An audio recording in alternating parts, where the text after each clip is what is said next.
하겠습니다. 조금 전에 우리 존경하는 신동욱 의원님께서 사전투표의 전치 여부에 대해서 여러 중앙선관위원님들 상대로 질의를 했습니다. 사전투표는 조금 전에 이철환 우리 증인께서 말씀한 것처럼 우리 유권자들의 시간적, 장소적 장애를 극복하는 장점이 많아서 지금까지 실시되고 있습니다. 이번에 우리가 국정조사를 왜 하죠? 이철환 증인님? 투표용지가 부족해가지고 중단돼서 국정조사한 겁니까? 사전투표가 잘못돼서 지금 국정조사하고 있습니까? 저는 이 문제의 본질은, 우리가 국정조사의 본질은 물론 선거제도의 전면적을 다 점검할 수 있지만은 이번에 국정조사는 목적은 사전투표의 전치 여부, 사전투표가 잘못돼서 하는 게 아니라 투표용지 매수를 줄여가지고 투표 중단 사태가 발생해서 하고 있다는 것 아닙니까? 그렇지 않습니까? 그래서 저는 이 부분에 대해서 제가 개개의 중앙선관위님께 사전투표 유효성 전체 여부에 질의를 하지 않겠습니다. 제 질의는 따로 있습니다. 예. 이번에 투표용지 중단 사태는 많은 사람들이 축소, 투표용지 매수 축소로 인한 거라고 하고 있습니다. 그렇죠? 근데 제가 자료를 쭉 봐서 검토해보니까 그 이유도 하나 있지만 또 하나는 투표용지를 매수를 인쇄하면서 분모가 되는 숫자가 인구 기준이지 않습니까? 투표할 때 인구 기준일에 선거인 수 곱하기 50, 60을 하는 겁니다. 그럼 인구 기준일의 인구수와 선거인 명부상 인구 기준이 차이가 난다면은 투표용지 매수 비율도 중요하지만은 근원적으로 문제가 시작되는 거예요. 그렇지 않습니까? 그래서 그런 문제를 제가 한번 지적해 보겠습니다. PPT 한번 봅시다. 우리 공직선거법과 공직선거관리규칙에 의하면은 인구 기준일을 정할 때에 후보자, 예비 후보자 등록 개시 신청일 전전달 말일로 하고 있죠. 알고 있습니까? 잘 모르실 거예요. 우리 노태혁 증인 알고 계시죠? 법에 그렇게 되어 있어요. 모르신 것 같아요. 공직선거관리규칙에 보면은 인구 기준일이 예비 후보자 등록 신청 개시일이 속한 달의 전전달 말일로 되어 있어요. 그러다 보니까 다음 PPT 봅시다. 대통령 선거는 240일 전이 속한 달의 전전달 말이 되다 보니까 투표용지 인쇄 매수를 정하는 인구 기준이 실제 투표율과 9개월 차이가 납니다. 그리고 국회의원 선거와 지방선거는 어떻게 되냐? 120일 전이 되다 보니까 5개월 차이가 나요. 우리 노태혁 증인 문제 있죠? 실제 투표율과 대통령 선거 9개월 차이가 나고 총선과 지방선 5개월 차이가 납니다. 그 사이 9개월과 5개월 사이에 인구 유입이 있고 인구 변동이 있으면은 근원적으로 출발점부터 문제가 안고 출발하는 겁니다.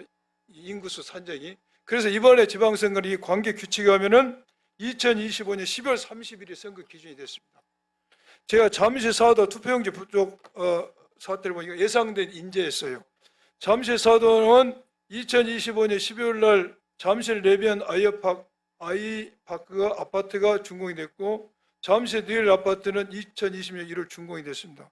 투표일까지 인구가 계속 유입되는 것은 예상될 수 있는 상황 아니었습니까? 다음 PPT 봅시다. 이번에 송파군에 146개 투표소가 있었어요. 146개. 그중에서 인구 기준일 선거인 수와 선거인 명부 선거인 수 차이가 가장 큰 게 1등부터 7등이 전부 잠실 사동에서 났어요. 이거 너무 당연한 겁니다. 잠실 사동에서 인구 기준일을 2025년 12월 30일로 정한 게 아니라 2026년 3월 30일로 정했어요. 나름대로 인구 기준을 변경했어요. 이 기준을 변경이 잘못됐다는 걸 나중에 설명하겠는데요. 어찌됐든 2026년 3월 30일로 기준일로 뒤로 미뤘지만은 이 표에 보신 바와 같이 인구 기준일 선거인 수와 선거인 명부의 선거인 수는 많은 차이가 났습니다. 유철한 증인. 예. 그러다 보니까 표에 보신 것처럼 잠실 사동은 이번에 투표용지 매수를 몇 퍼센트로 했죠? 60%로 했어요. 60%면 투표용지 부족하면 안 되겠죠. 예. 다른 동은 50% 했지만 잠실 3동과 4동은 60% 했단 말입니다. 그런데 실제로 인구 기준일 대변 60%면 실제 선거인 명부 대변이니까 50%가 안 됩니다. 50% 안 돼버렸어요. 이 근원적 차이가 있는 것입니다. 그래서 4동의 5, 6, 7 투표소가 투표용지 부재로 장시간 투표가 중단 사태가 발생했습니다. 제 질의 취지를 이해하고 계신가 모르겠는데. 네, 잠실 사동 투표용지 부족은 예상돼 인지했습니다. 계속 인구가 늘어나고 있는 겁니다. 그래서 제가 제시하고 싶은 것은 잠실 사동의 제7투표소와 잠실 7동의 제2투표소 투표 그다음 PPT 보세요. 보면은 이런 차이가 납니다. 잠실 사동 제7투표소는 투표용지 몇 수를 줄여서 이런 사태가 벌어진 게 아니라 인구 예측을 잘못했다는 것이고, 잠실 7동은 인쇄 비율을 축소 이런 현상이 벌어진 겁니다. 동의하십니까? 예. 그렇죠? 좀 이해하고 계십니까? 우리 노태양증이? 이렇게 된 거예요. 자, 그래서 제가 하고 싶은 말씀은, 드리고 싶은 말씀은 선거인 명부 작성 기준일로 인구수를 산정해야 된다 이것입니다. 선거인 명부 작성 기준일은 지금 이번에 기준으로 하면 선거일 기준 5월 12일이 작성 기준이었습니다. 지방선거는 22일 전이 됩니다. 5월 12일로 됐으면 이런 일이 발생하지 않았을 겁니다. 지금 송파구 선관위에서는 3월 30일로 기준을 정했는데, 지난번에 우리 이해식 의원님 질의하실 때 3월 30일로 정한 이유에 대해서 공직선거관리 규칙에 보면은 선거비용 제한액이 변경될 수 있는 날짜가 3월 31일까지였다고 이야기했는데 이게 틀렸습니다. 우리 공직선거관리 규칙 제51조의 제3항 4조에 보면은 선거일 전 30일에 속하는 달의 전달 말일까지 선거비용 제한이 제한되겠어요. 그렇다면 6월 3일 선거니까 30일 전은 5월 4일이 되고 5월 4일 전단 말일은 4월 30일입니다. 4월 30일로 선거일 인구 기준화도 선거 비용 제한액을 변경할 수 있다는 겁니다. 이거 엉터리를 한 거예요. 설사 4월 31일로 선거 비용 제한일 변경 못한다 할지라도 이것과 참정권 이해 형량이 되겠습니까?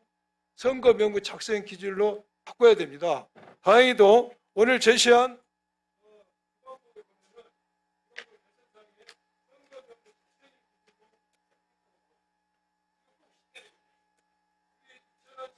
예.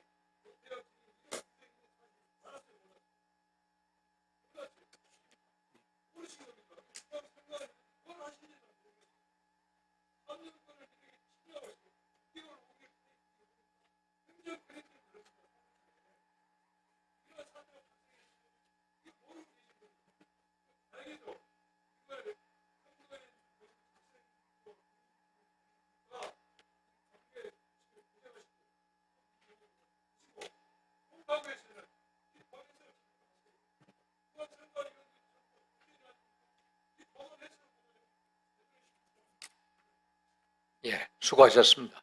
서범수 의원님 질의해 주시기 바랍니다.